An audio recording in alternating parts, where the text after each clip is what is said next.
Hey, what's up? I'm Aaron Cartier and welcome to my YouTube channel.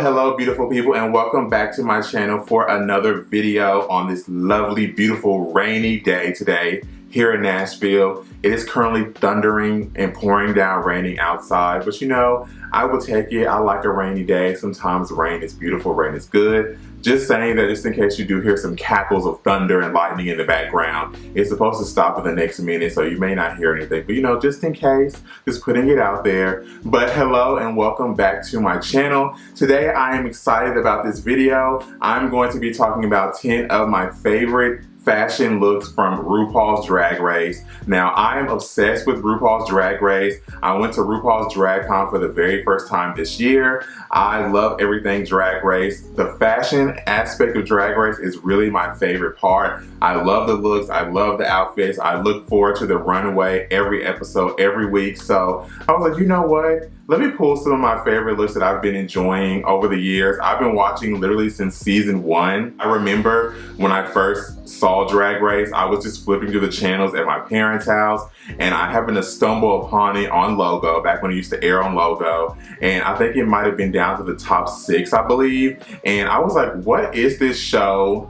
And I'm so mesmerized. Like, I would flip back and forth through the channels because this is before I was officially, you know, out of the closet and things like that. But I would flip back and forth and go back and forth and be like, what is this show? And ever since then, I just started watching it and I just fell in love with it, and I love the show till this day. If you are new to my channel, hi, hello, I'm Aaron Cartier. I create fashion and lifestyle videos. If that is the kind of content that you do enjoy or that your family and friends may enjoy, please make sure that you do click that subscribe button down below. We're currently on our way to 1,000 subscribers, hopefully before the end of the year. Be sure to share this video with your family and friends as well so they can come on over and get into this goodness. Please be sure that you do like this video. This helps push me out into the algorithm so we can have more beautiful faces come on over and join us. If you are a returning subscriber, like I say in every video, thank you so much for coming back and checking me out. You do not have to do that, and you do, and I am grateful and I am appreciative for that always. So with all of that being said, let's go ahead and let's get into this video because I do not want it to be long, because 10 looks, I know I'm going to be yapping, I know I'm going to be talking about certain things that I love and like, memories, all of that stuff. So let's go ahead and get into this so we do not draw this out to the end of the year. Alright, so before I do get into this video, I do know how some of the Drag Race fandom can be. If this video does somehow reach the interwebbings of the Drag Race core, this is just my opinion. What I say is not fact. We are all entitled to our opinion. You may not agree with me. We may disagree. You may have looks that you feel like should have been on here. If you feel that way, then you create your own video and you do your top 10. But these are my top 10. This is just strictly my opinion. These are my favorites and the things that I've enjoyed. And I just wanted to share that with you all, okay? All right, so let's get into it. So at number 10, my number 10 look is going to be Evie Oddly from season 11. And this is going to be her orange look. And I was totally obsessed with this look when it first came out on the runway. When she first walked out, I was not expecting this, and I really liked it because it is so different. It's giving you like a clown with an orange peel on top of the head, and I was like, only Evie would think of something like this. She is so creative, she is so different. She always comes up with concepts that are out of the box, that are otherworldly, that are oddly, just like her name. And when she stepped out in this, I was like, oh my gosh, that really is amazing. She ate that for sure. She ate that runway. I think she was my favorite of that night just because it was so conceptually different. I love the big, huge bow tie. I love the circus tent scoop hoop skirt around her and the peppermint type leggings around the legs. And then she has the cute little bow gloves, just tying in with that bow right there. And then the clown makeup, like, who's going to think of this besides Evie? Evie always thinks of something that's out of the box or out of ordinary, weird, crazy, kooky. And then I'm just now realizing that underneath her chest, she has like some orange paint. I didn't see that at first, but now I'm just now getting into that and seeing the orange paint under there. So shout out to Evie for always changing the game, for always being conceptual, for always doing different and new things and bringing it to the runway and letting us see drag in more than just one way. In my number 9 spot is going to be the Nashville queen, my very own hometown queen, Miss George's from season 14 and this all white look from the ball. And I really enjoyed this outfit. I thought it was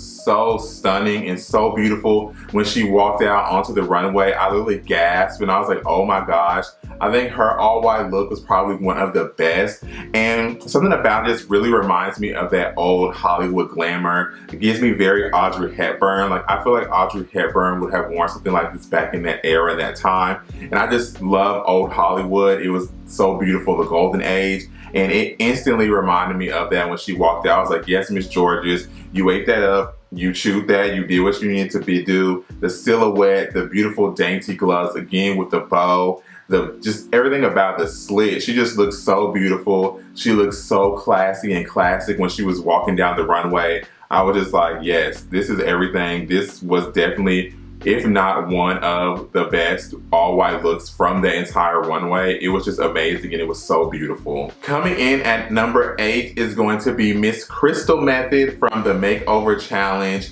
Now, I literally was obsessed with this. There were a lot of great makeovers that night, but this one to me really stuck out because it took me back to my childhood, and I live for nostalgia. I love nostalgia. I love everything nostalgic, and this really just took me back to that time when I was little and I was young, and Bert and Ernie. And you know, there has always been this kind of, I don't want to say rumor, but this conspiracy theory that Bert and Ernie were a couple and they were together because they lived in the same, I guess, house or apartment, and I believe they slept in the same bed, if my memory strikes me correct. So for her to kind of pull on that and bring out the masculine and the feminine for this look and the way that she did it. And Crystal always does stuff that is also out of the box, something that is always crazy and out of the ordinary. And I just love the juxtaposition of the colors, how everything is kind of color blocking, and it's definitely giving you that early 90s feel, because you know, back in the 90s we always wore bright colors, crazy colors. So I just love how she brought this idea to life. She brought that conspiracy theory of Bert and Ernie. They walked down the runway holding hands, almost kind of like they were lovers and everything. So it just really touched me. It took me back to a time when I was young. I'm still young now, but when I was younger, it took me back to that day and age when life was so free and innocent and peaceful and we had no care in the world. So definitely shout out to Crystal Method for doing her thing with this makeover. In my number 7 spot is going to be Miss Shea KoolAid, and she came to slay, not to play, from season 5 of All Stars. Now, this look literally took over the interwebs when she first walked out into it. It was just beautiful. It was immaculate. It was wonderful. I was wishing and trying my hardest to find a good picture from the runway, but everything was just basically from her Instagram. But I love this outfit. It was just so embellished with the crystals, the nipples, the everything. It gave me African goddess. And what I love about Shea is she always interprets African culture. She always interprets African and Black beauty in a beautiful way and just makes it so high-end and on a more beautiful and classical level. And I love that about this. And this is just a bodysuit, of course, but it's the way the bodysuit is constructed. It's the way the crystals are laid out and set out. It's the way that she has the bracelets and the neck piece giving you that African culture. It's the way she has on this mini afro. Our kinky hair is beautiful, letting you know everything is beautiful. And then the pictures that she posted on Instagram coming out of the seashell, almost giving you that goddess Venus type of vibe. It's just really everything. Like, she really did it. She really came to slay, like she always says. And she just lets you know we are goddesses. Black women are goddesses. Black people are goddesses. And our skin is beautiful. And we are going to shine, like I always say, like a diamond. We're going to shine bright and let the world know that we are here and we are here to kill it. So shout out to Miss KoolAid for just chewing up this bodysuit, just doing her thing in this. She just really, really killed this outfit. Now, stepping into one of the earlier seasons, we have one of my favorite queens that I absolutely adore. She's so funny, Miss Alaska, and this is going to be from the Candy Ball from season 5. And I just absolutely love this look. She had cotton candy, and I thought it was just so beautiful. It was so sticky and sweet, and I just love the fantasy of it all. Like, I love the cotton candy, how it's giving you like kind of a cloud theme. It's giving you very sweet, very pink, and then she has the lollipops. She has like pink peppermints. I really can't see, the picture's kind of blurry, but she has like pink peppermints, I believe, or pink lollipops all over, and the pink gummies in the middle of it on the corset. And I just thought it was beautiful. I thought it was a pink cloud fantasy, and it gave me what I needed. When she walked out in this, I just instantly fell in love, and I was like, yes, Miss Alaska, that is so beautiful. And then she has the kind of dusty pink wig on top that's kind of coiffed over to the side. I loved everything about this look. Of course, this is why this is in the top 6 for me. I just thought she did her thing when she came down the runway. And from what I remember, I believe she was struggling with what she was going to do or create for this garment, and when she came out and turned that corner, it's just like she turned it, she pulled it out, she made it work for her. Because who would ever think that making cotton candy as a dress, like, you just know any little bit of water, any little bit of sweat, any bit of any type of liquid that falls onto any part of this dress is going to instantly dissolve. So shout out to her for using cotton candy to making it beautiful. She's definitely giving me the Princess of Candyland. Like, if the Princess of Candyland, the game, was real, I would imagine her wearing something like this if she was running around the castle. If she was going out to turn up with her good princess girlfriends, she would wear something very fluffy, beautiful, girly, and sweet like this cotton candy look from the ball challenge. So shout out to Alaska. I'm shouting out everybody at the end of this. Shout out to Alaska for creating this and being so creative and thinking this and using cotton candy in such a way that I wouldn't even think that it could be used. Coming in my number 5 spot is going to be Miss Jujube. Now, I love Jujube. I feel like everybody across the fandom loves Jujube. She has literally been in so many seasons of Drag Race and so many reincarnations of it. But her All-Stars 5 finale look, when she walked down that runway, I'm sorry, but she had the best finale look of all 3 of them. Like, her outfit was absolutely stunning. That orange crushed velvet, the way she interpreted her culture into her garment, that beautiful crown on top, that bodysuit, just everything about this. When she walked out, my mouth was literally on the floor. I was like, Miss Jujube did not come to play. She literally, oh my gosh, she ate that up. Like, she had the best look. Her look was the best. Like, I know everybody was like pretty much fanning over her because there's just, I don't know, just something about her. When she walked out, she just looked so immaculate. She looked so powerful. She was representing for her culture. She just looked like she came to win that crown. And she definitely was in a beautiful crowning look. Like, I definitely could have saw the crown on her head for this outfit. I would have been fine if her or Shea won. I was really rooting for Shea, but I would have been okay if Jujube won as well. But this look just gives me royalty. It gives me royalty. It's definitely fit for a queen, and Jujube is one of the favorite queens ever to be on Drag Race, and she just really, really, really did her thing. Oh, and we can't forget about the long nails that she had on, the really long, like, pointy nails. Like, Jujube just chewed it. She ate it up, left no crumbs. She chewed us up and she spit us out. She said, oh, you want fashion? I'm gonna bring you fashion. Here's fashion. You girls better buckle your seatbelts and get ready because I'm about to roll and drive all over you. Coming in at number 4 is one of my favorite queens. I'm not even gonna say one of, my favorite queen ever to be on Drag Race, and that is going to be Miss Jada Essence Hall, which I'm gonna tell a brief short story really quickly. I ran into Jada Essence Hall in the airport last week. And I was so mad because I could not get a picture with her. I was really rushing to work my next flight. I saw someone that looked like her coming towards me. I looked at her, then I looked away, then I did a double take, and I was like, oh my gosh, Jada! I was like, I love you so much, but I had a mask on. She had an earpods. She took the earpods out. She still couldn't hear me with the mask on. She was going this way, like we were on one of those little moving walkways. So she was going this way and I was going that way and I was just waving.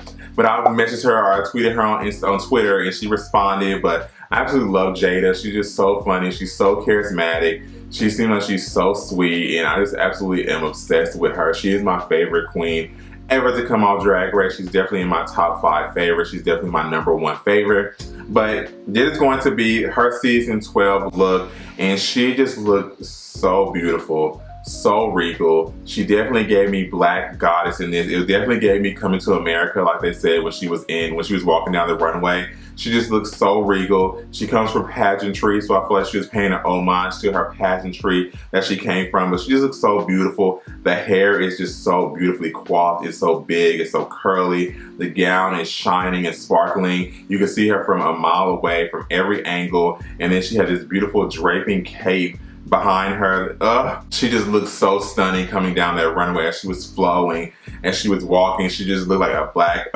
a strong black woman, and she just looked so powerful and so strong, and I love when my black queens represent. So shout out to Jada, my favorite. I love this. It was definitely hard for me to narrow down which are my favorite looks from her because she has so many good ones from her season as well as this current all-star season. But this one just had to be on there because I just feel like it was the epitome of black royalty. So shout out to Jada for doing her thing. Stepping on up to the number 3 spot is Miss Girl from Around the Way, Miss Monet Exchange, honey. And this is gonna be a look from All-Star 7. Now, when I saw this look, she was my favorite of that night. I absolutely loved every bit of this look. It was the Pleather Principle Challenge, or the Pleather, try saying it that 5 times fast. The Pleather Principle runway. And when she walked out, I died. I died. Like, bury me right now, bury me in a casket. I literally died. And this is a reference from a Schiaparelli look, and I just thought this was so beautiful. I love the construction of the top with the abs, and then we got the chest, and then we have the huge pleather bow and the skirt, and then on top of that, her hair. Like, I love that finger waves. I love that brown finger wave. You know Monet is known for a pixie cut, so I feel like this finger wave look was definitely playing into that. It was just so beautiful. And then her makeup, like, let's get into her makeup for just a second. Like, her makeup was so stunning and so beautiful. Like, she really just ate this up. And they showed the construction of how it was done on Twitter. Like, the designer showed the construction, and it was just amazing. Like, when I saw it, I was like, yes, Monet. Yes. You have my favorite look of the night. She had my favorite look of the night. This definitely was stamped in my mind and engraved in my head for forever. And I just absolutely love it. Like, I would wear this. I would wear this to a couture show. I don't know how I would sit down, but I would beat my mug and I would wear it, just slowly walk around and have to sit on the edge of my chair just so I can look good. You know, beauty is pain and fashion is pain as well. But this look, whew, just blew me away. Coming on in at number 2 is one of my other top 5 favorite queens to ever grace the stage of RuPaul's Drag Race. And that is gonna be Miss Simone Ye. And it's gonna be this do-rag look. Like, there is no way I could have a list and not add this do-rag look. I wore a do-rag in my previous video. I've worn a do-rag in a lot of my videos before. And this look, when it came down the runway, it just really struck a nerve in me because it just really represented for black culture. And it really represented for who we are as black people, especially as black men. We wear a lot of do-rags. We wear them on the street as fashion. We wear them when we're flying. We wear them when we're traveling, when we're sleeping. So for her to come down this runway in this long do-rag really just spoke to me because this is something that I wear on an everyday basis in my everyday life. And I really do connect to my black queens a lot because, of course, we share the same culture. We kind of come from the same place. We kind of see where each other's coming from and what we're going through. So to have someone come out on the runway and really represent for your culture and be like, this is me, this is my culture, this is us, and this is what we wear, and I'm gonna do it in a large way and bring it to RuPaul's Drag Race, something that no one has ever thought of at all. That's what I love about Simone. She's also another queen who puts her blackness in the forefront. She lets you know that, yes, I am black. I'm representing for my black people. This is how we do it. This is how we're going to do it. And this is just how it's going to go from here on out. I love that about her. I love what she represents as a person, as a queen. She's definitely one of my favorites. I really want this do-rag.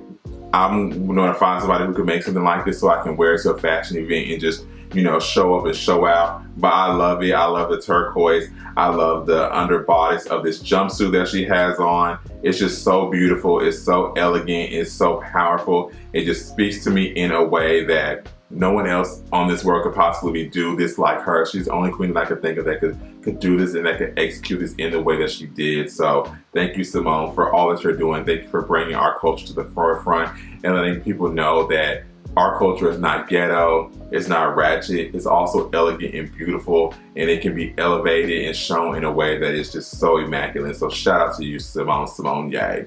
Black Factory. So my number one look is probably going to be a very obvious look. I feel like this is the number one look on a lot of fashion review channels that do fashion for Drag Race. I feel like this, you just cannot, this has to just be upheld as the number one all-time best look to ever grace RuPaul's Drag Race. When I saw this look happening, when I was watching the finale, I was really gobstopped. I was like, oh my gosh, like that looks so expensive, it looks so exquisite, it looks so beautiful. And that's gonna be Miss Violet Chachki from her season 8 finale of her passing the crown on to Bob the Drag Queen. And when that riser rose up, that gown alone was just gorgeous. And then of course, you know, she is a cinched queen. So she was cinched to unbreathable, unfathomable parts of that we can't even talk about. She was just so cinched, and then the shawl going around, and then the beautiful bodice underneath, the stacked necklaces with the beautiful, what is this, like emblem or in the middle, I don't even know what to call it, I'm just so speechless looking at it. And then she had like this vein painting like coming out of her, and these roaches, which is very different, which is very odd and different, I felt like, for Violet at the time. But she had the roaches, and then she had like this little crown coming out of her head. Like it was a skin crown. Like I don't know if she was the roach queen or what, but it was a skin crown coming out of her head with the veins. And she walked out, and the way she walked, and the dress was just billowing in front of her. It was just a beautiful, gorgeous, immaculate look. Like I always wonder where these costumes go after Drag Race. Like what do the designers do with them? They just hang them up like in their design studio and just let it sit there forever. Like this is something that could definitely go sit in a museum. I don't know why we don't have a RuPaul's Drag Race museum the way that drag has taken off. It's just such a phenomenon. I don't know why we don't have a Drag Race museum with some of these looks in there. Like that would be something totally amazing. Something I would definitely go see. Like LA, RuPaul's Drag Con, that's something you may want to encapsulate when you do Drag Con next year. But this look was just everything. I literally was speechless. I had no words, kind of like I do right now. This is definitely the number one look, I'm sorry, to ever grace the stage of RuPaul's Drag Race. There have been many, many, many beautiful looks to come on Drag Race, but I still don't think anything has ever topped this as far as a look. I don't think anything has ever topped this as far as a finale look, ever. And I don't know if anything ever will. We have yet to come close to it. We have yet to find something that will do such. The way her mind thinks is just so powerful. So my number one spot had to go to this. When I was making this list, I already knew she was going to be at number one. It was the first photo I was searching up because there was just no way this look was not going to be in there. Like Violet chewed this up and left no crumbs at all. Alrighty everyone, so that is going to do it for today's video. I tried to hurry up and get through every look and not talk too long about them, but I'm such a lover of fashion. Like I could sit here and talk about it all day long and just go into depth. I could have had a longer list, but I didn't want it to be too long. But I absolutely enjoyed this video. I enjoyed talking about the fashion of Drag Race. Like I said, I love Drag Race. I love the fashions that come from Drag Race. The queens are so creative. Their minds, the designers' minds are just so out of this world. But the things they come up with